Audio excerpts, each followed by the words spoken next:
that phrase because not only could it serve as a guidepost for my life, not only could I be reminded that even when times are tough sometimes, it's that capacity to imagine something better, that capacity to believe in things you can't see right in front of you, to have faith in something better. Not only is that a good guide for how we live our lives individually, but I also thought that it captured something essential about the American character.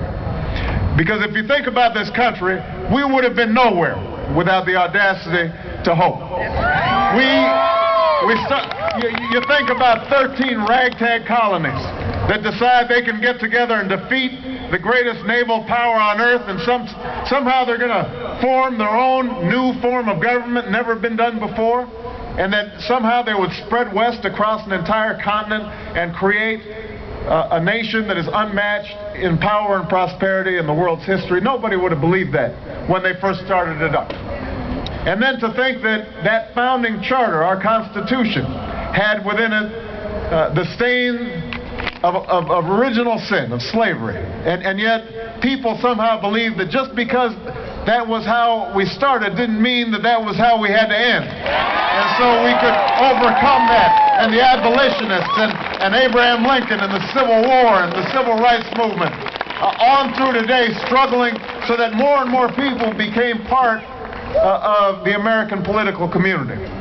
And then the fact that women couldn't vote, but women said, you know, that's not going to work. We're going to have to knock some sense into these men. And so they started marching and stirring up trouble because they knew that they had to be equal partners in America.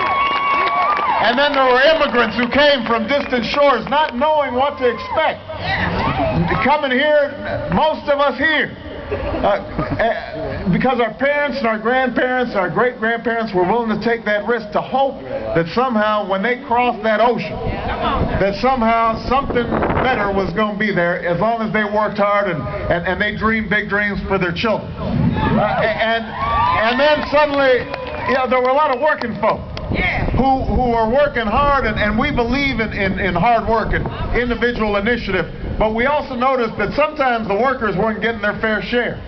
And that we admire businessmen, but we also think that they need to share some of that prosperity. And so we thought, well, maybe we should form some unions that can make sure that people get paid a decent wage and they get a vacation once in a while. And at each and every junction, we have believed in the possibilities of something better.